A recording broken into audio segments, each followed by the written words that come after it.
Good morning to you. You. Good morning. Good morning to you. You. Good morning. Good morning. Won't you share with a friend or two? Good morning. Good morning to you. Good morning. Good morning. Good morning to you. You. Good morning. Good morning. Good morning to you. You.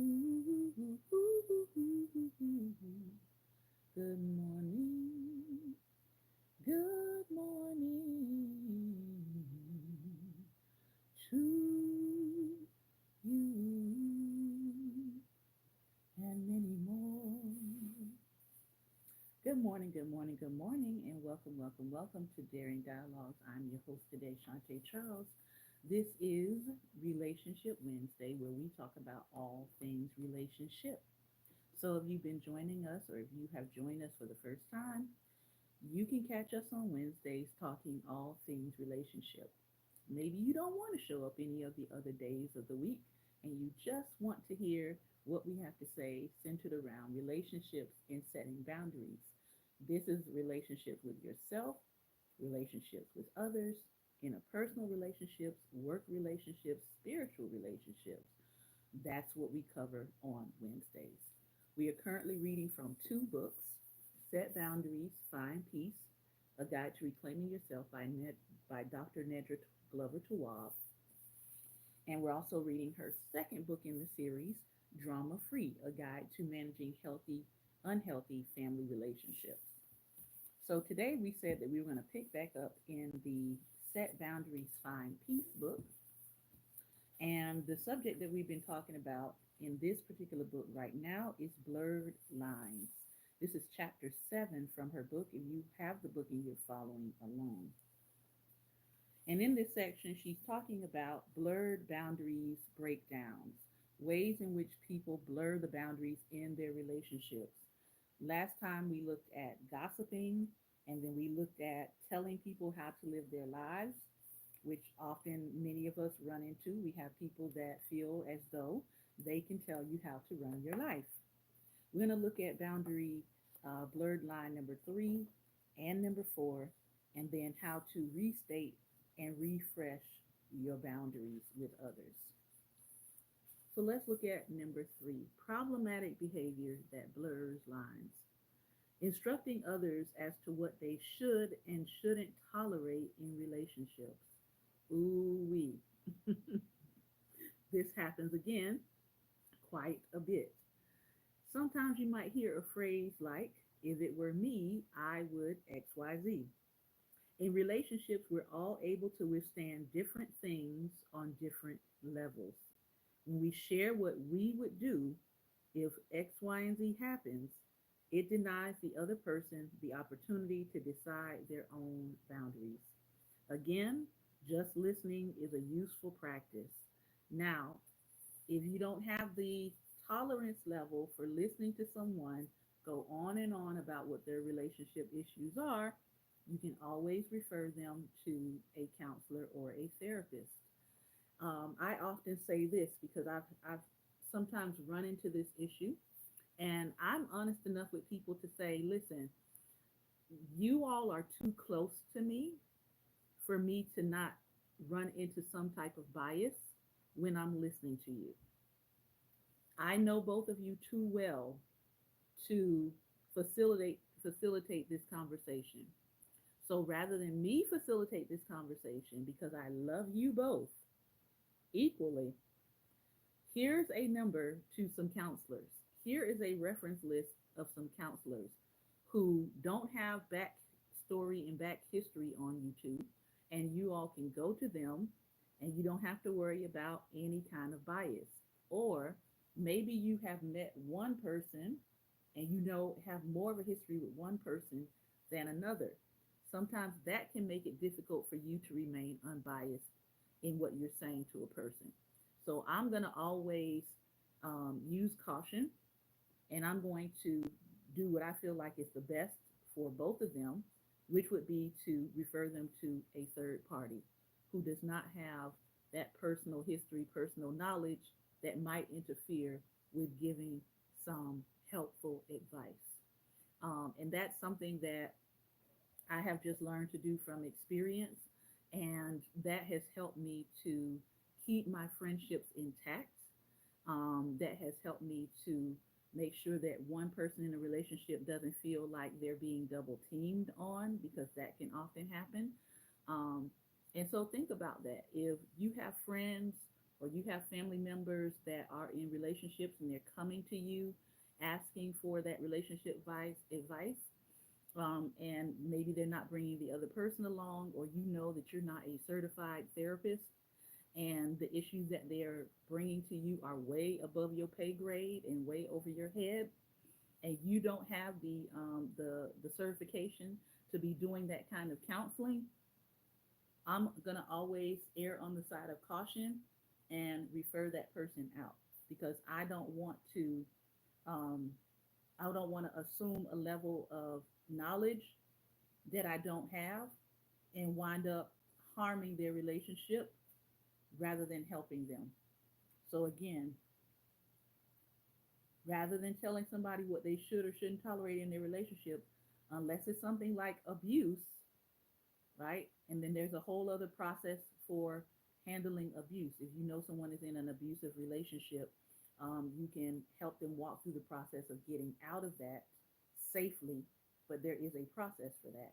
But we're talking about just overall disagreements, serious issues, things that may have to do with intimacy, things that may have to do with child rearing, things that may have to do with trauma. I'm going to always err on the side of caution and refer you to a licensed health professional to deal with those things. All right, the fourth one, pushing your values on others. Mm, mm, mm. Now, I will tell you, as a Christian or as a Christ follower, this can be something that a lot of us as Christ followers need to work on. Yes, we need to work on this, because for so long, a lot of us have seen Christianity as the end all, be all for solving problems. I know, I know. But there are other processes that go along with just giving somebody a scripture and saying it's going to be all right. Pushing your values on others may not even be from a Christian framework, but for a lot of us who follow me, it is. Okay? So what if the people that you are talking to or your friends don't share your Christian values? What then? What are some universal values that you all share that would help them? And so I want to look at what she says here. According to Celeste Headley, author of We Need to Talk, to have important conversations, you will sometimes have to check your opinions at the door, right? There are some universal truths.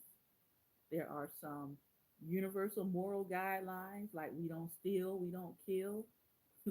Some things that are just universal to moral standards.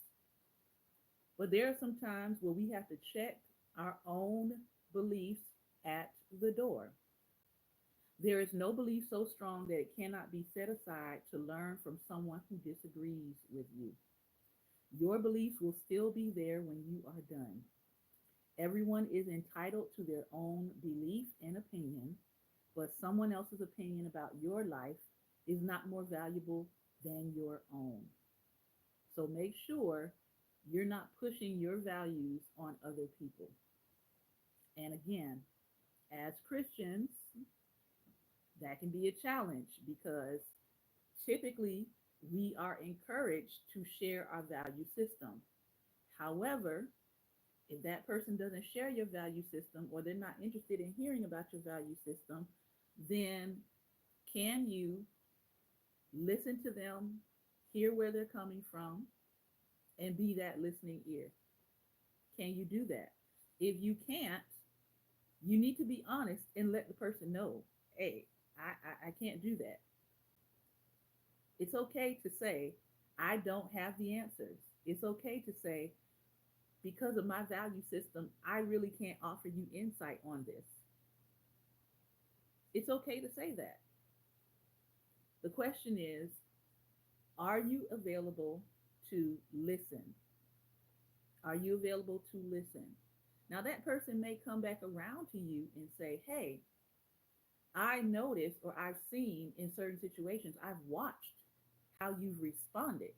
I've watched how you've moved. I've watched how you've addressed things with your relationships.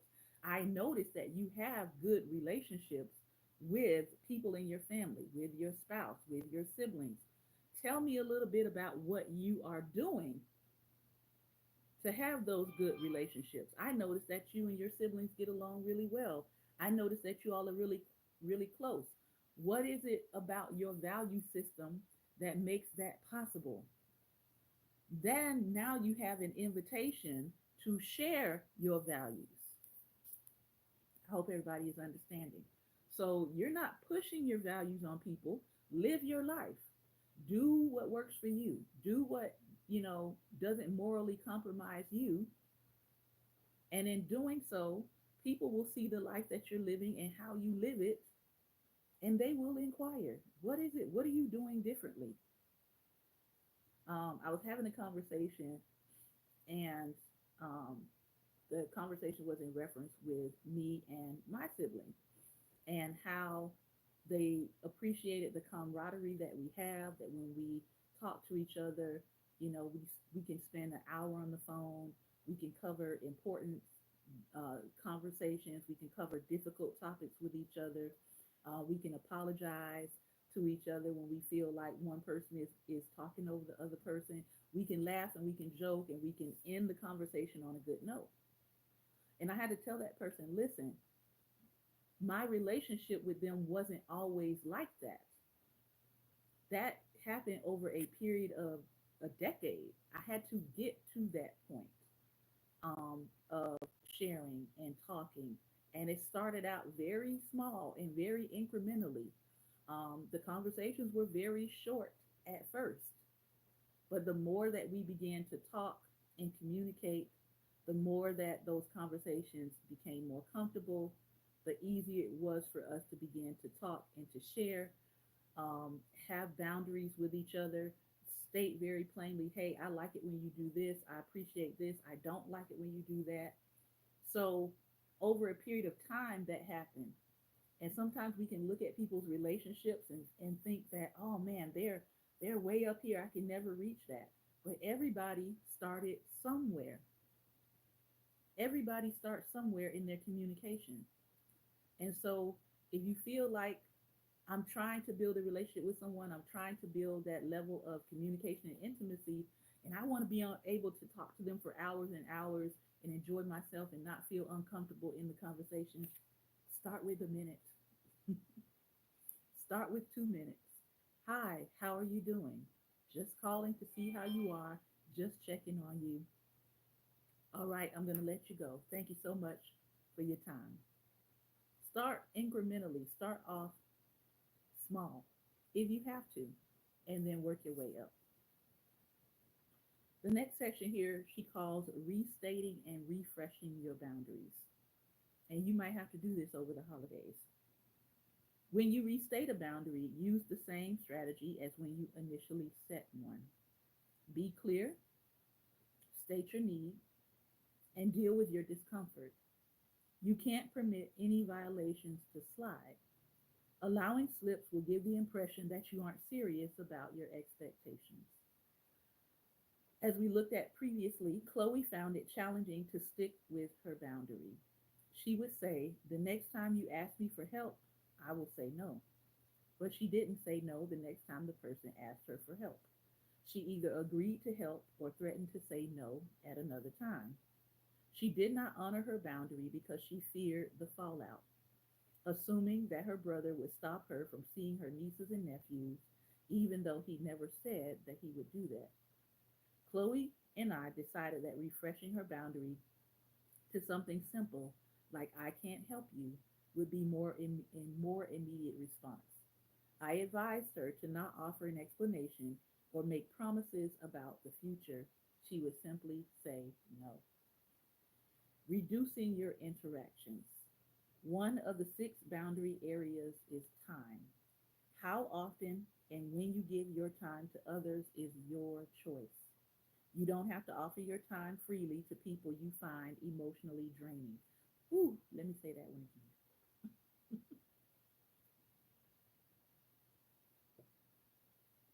You don't have to offer your time freely to people you find emotionally draining. It may seem like you have to answer the phone, respond to a text, or answer an email, but you don't. You can say no when people make requests of you, such as, "Can you help me move?" It's okay to set boundaries with people who don't set any boundaries for themselves. For Chloe, it seemed impossible to reduce her interactions with Ray. Her mother repeatedly asked her, "Have you talked to your brother? Have you talked to your brother? Have you talked to your sibling? Have you talked to your uncle? Have you talked to your coworker?" If she said no, her mother would respond with, "Call them and check on them." Their mother made it Chloe's job to maintain communication with him.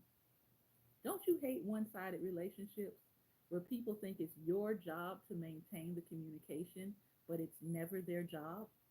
They think it's your job to call to see how everybody is doing, but nobody ever calls you to see how you are doing. There are lots of people struggling with that. Why do I always have to be the one to start or initiate the communication? If Chloe wanted to set time boundaries with Ray, she would have to set one with her mother first to stop asking that she communicate with him. Also, she wanted her mother to stop sharing her own values about the importance of family. She already knew the importance of family. Luckily, setting the boundary with Ray wasn't as hard as Chloe expected. She simply stopped calling him every other day or so. Because she was initiating most of the contact, Ray did not seem to notice at first. And the people in your life might not seem to notice at first either when you start pulling back from always being the initiator. But they will eventually notice. The situation with her mother was more troubling. Despite being asked to stop, her mom continued to talk to Chloe about the importance of family.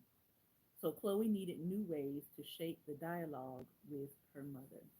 And she's going to talk really quickly about ultimatums and how to give people ultimatums. And I'm going to share a few of them here. But I want to go back to one of the things that she said here. It may seem like you have to answer the phone or the text or the email, but you don't. You don't. There's one relative in particular that my husband and I have decided we are not going to answer their phone call when they call. We will answer them when they're ready, when we're ready. You know why? Because nine times out of 10, when they call us, they only call us when they see us celebrating. Isn't that interesting? You start to notice patterns with people after a while. They only call us when we're celebrating or when they see us happy. And when we pick up the phone, they're literally delivering bad news. So if this person calls us, nine times out of 10, we know they're about to deliver some bad news. So because we have learned that this person only calls us to deliver bad news, we decide when we're going to communicate with them because we already know it's going to be bad news delivered. And if I'm celebrating, I do not want to be interrupted with bad news. Because guess what? The news isn't going to change. So I need to be able to decide when I can hear this. And that's a boundary for us.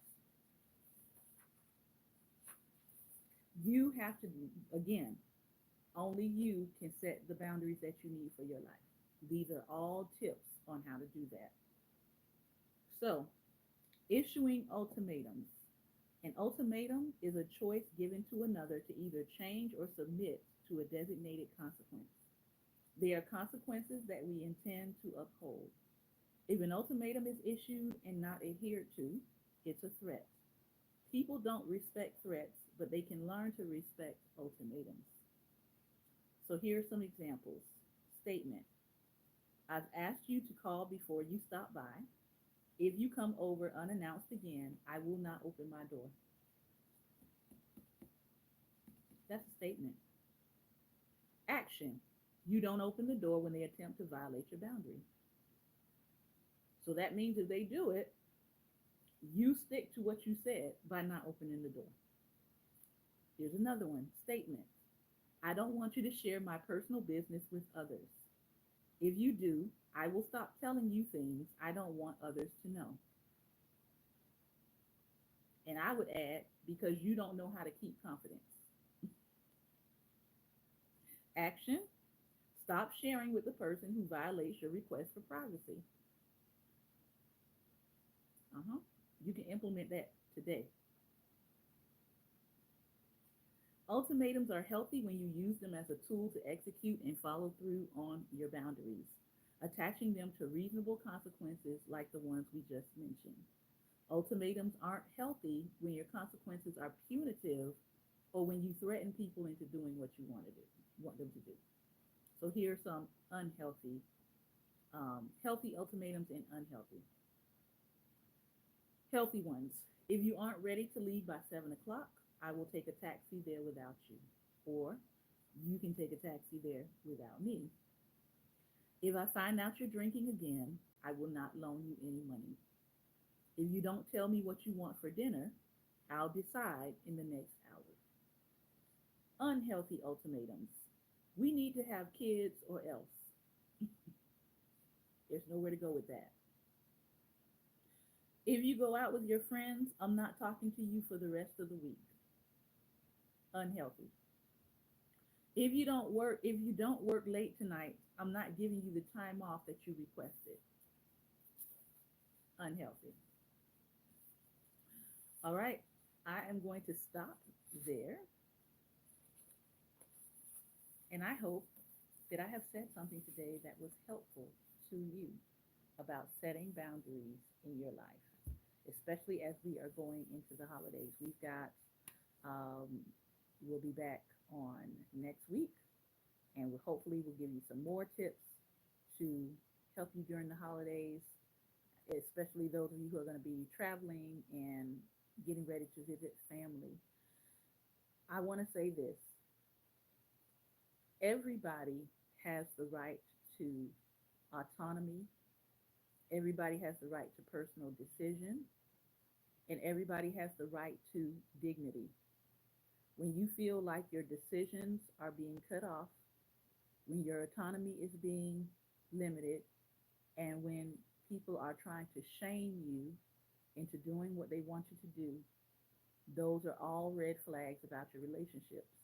I want to encourage you as you are going through the holidays and you might be encountering family members or friends you haven't seen in a while, pay attention to what you notice about those relationships.